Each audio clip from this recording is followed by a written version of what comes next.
तो यूके सरकार ने हाल ही में इमिग्रेशन पर एक नया श्वेत पत्र, एक वाइट पेपर जारी किया है। नाम है इसका इमिग्रेशन सिस्टम पर नियंत्रण वापस पाना। मतलब सरकार की योजनाओं का एक पूरा ब्यौरा है ये।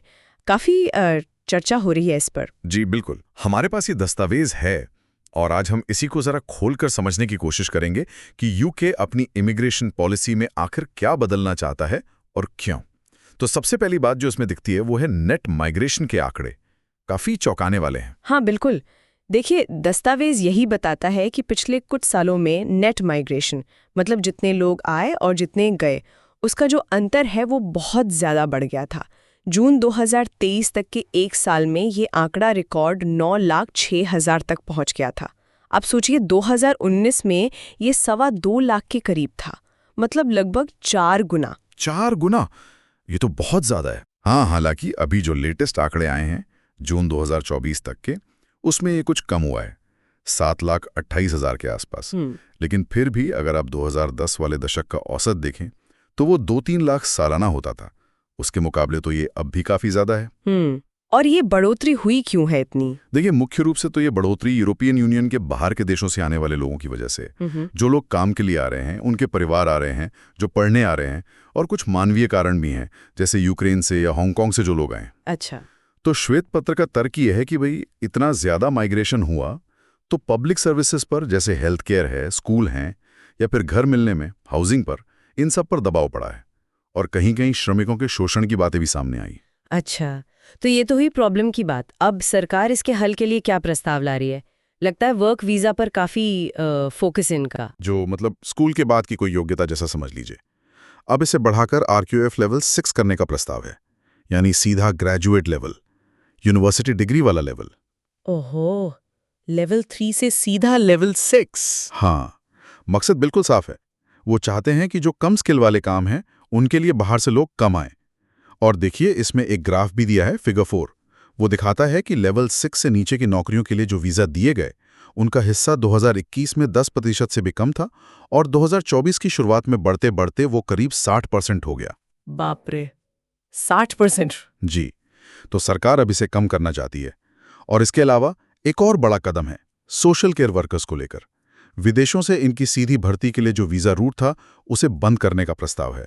अच्छा, लेकिन जो पहले से हैं यहाँ? हाँ, जो पहले से यहाँ काम कर रहे हैं उनके लिए एक ट्रांजिशन पीरियड रहेगा 2028 तक का, लेकिन नई भर्ती बाहर से नहीं होगी। और ये जो बात होती थी कि वर्कर अपने परिवार को, मतलब डिपेंडेंट्स को ला सकते हैं। हाँ, उस पर भी शिकंजा कसा जा रहा है।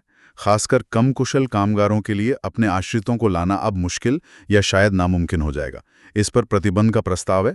और साथ ही चाहे कोई भी वीज़ा हो, सबके लिए न्यूनतम सैलरी की जो ज़रूरत है उसे भी बढ़ाया जाएगा। तो कुल मिलाकर फोकस अब शिफ्ट हो रहा है ज़्यादा स्किल और ज़्यादा सैलरी वाले लोगों पर। समझ गया।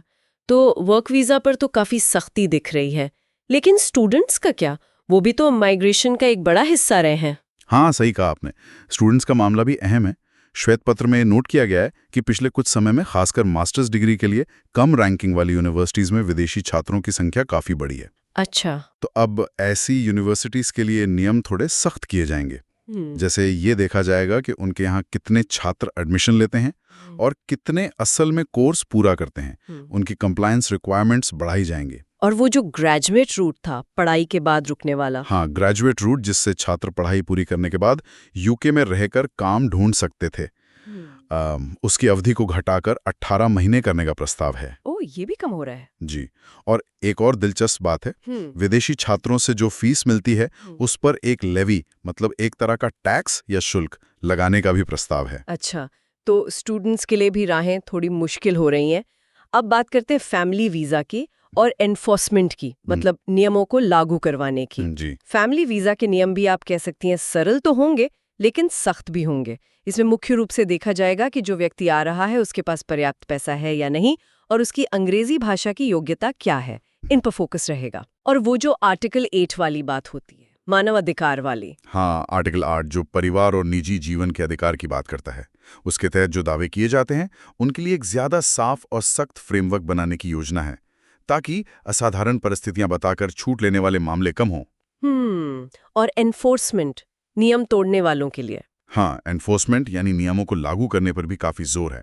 जैसे जो विदेशी नागरिक हैं अपराध करते हैं, उन्हें देश से निकालने की प्रक्रिया को और तेज और सुगम बनाया जाएगा। जो लोग गैरकानूनी तरीके से काम कर रहे हैं, उन पर कार्रवाई बढ़ाई जाएगी और टेक्नोलॉजी का इस्तेमाल भी बढ़ेगा, जैसे डिजिटल पहचान यानी ई-वीज़ास का इस्तेमाल। ठीक है। एक और पहलू इसमें दिखता है इंटीग्रेशन का। मतलब जो लोग बाहर से आ रहे हैं वो यूके समाज में कैसे घुले मिलें। बिल्कुल, इस पर भी अब एक नया फोकस दिख रहा है। जैसे जो स्किल्ड वर्कर्स हैं, उनके लिए अंग्रेजी भाषा की जरूरत अभी B1 लेवल की होती है, उसे बढ़ाकर B2 लेवल करने का प्रस्ताव है। मतलब बेहतर अंग्रेजी चाहिए होगी। अच्छा। और पहली बार ऐसा हो रहा है कि जो काम करने वाले या पढ़ने वाले लोग हैं, उनके वयस्क डिपेंडेंट्स यानी पति पत्नी या पार्टनर, उनके लिए भी कम से कम A1 लेवल की अंग्रेजी की जरूरत होगी। और इरादा यह है कि समय के साथ इस जरूरत को और बढ़ाया जाए। और सेटलमेंट नागरिकता। हाँ, उसके लिए भी नए कॉन्सेप्ट्स आ रहे हैं। अर्जित सेटलमेंट और अर्जित नागरिकता, मतलब परमानेंट रेजिडेंसी या नागरिकता इस आधार पर मिलेगी कि व्यक्ति ने यूके में कितना योगदान दिया है, समाज में कितना इंटीग्रेट हुआ है। और एक बात और, दस्तावेज में विंडरश समुदाय के साथ जो अन्याय हुआ था उसे भी माना गया है। हाँ, ये जरूरी था जी, और उनके लिए सुधार के उपाय करने की बात भी कही गई है। तो अगर हम सब कुछ समेटें तो तस्वीर क्या बन रही है? लग रहा है कि यूके अब साफ तौर पर ज्यादा हाई स्किल्ड लोगों को प्राथमिकता देना चाहता है, अपने देश के लोगों को ट्रेनिंग देने पर जोर है और ओवरऑल माइग्रेशन के आंकड़े कम करने का इरादा है। कंट्रोल, फेयरनेस, कंट्रीब्यूशन, यही शब्द बार बार सुनाई दे रहे हैं। हाँ, बिल्कुल। और जो बात मुझे यहाँ सबसे दिलचस्प लग रही है वो ये है कि सरकार कैसे इमिग्रेशन नियमों को सीधे सीधे अपनी घरेलू लेबर मार्केट की पॉलिसी से जोड़ने की कोशिश कर रही है। मतलब देश में किस स्किल की ज़रूरत है, कहाँ ट्रेनिंग देनी है, ये सब देखकर इमिग्रेशन के नियम तय होंगे। ये वाकई पॉलिसी में एक बड़ा बदलाव है। सही कहा। तो ये तो हुई हमारी आज की चर्चा, और जाते जाते हमारे श्रोताओं के लिए सोचने के लिए एक सवाल छोड़ जाते हैं। अगर इमिग्रेशन को घरेलू ट्रेनिंग और नौकरियों की ज़रूरत से इतना कसकर जोड़ा जा रहा है, तो इसका यूके के उन सेक्टर्स पर क्या असर पड़ेगा जो अभी बहुत ज़्यादा विदेशी कामगारों पर निर्भर हैं, जैसे हेल्थ केयर, हॉस्पिटैलिटी? क्या इससे वहाँ इनोवेशन को, नए तरीकों को बढ़ावा मिलेगा, या फिर कम से कम शॉर्ट टर्म में दिक्कतें और बढ़ेंगी? सोचने वाली बात है।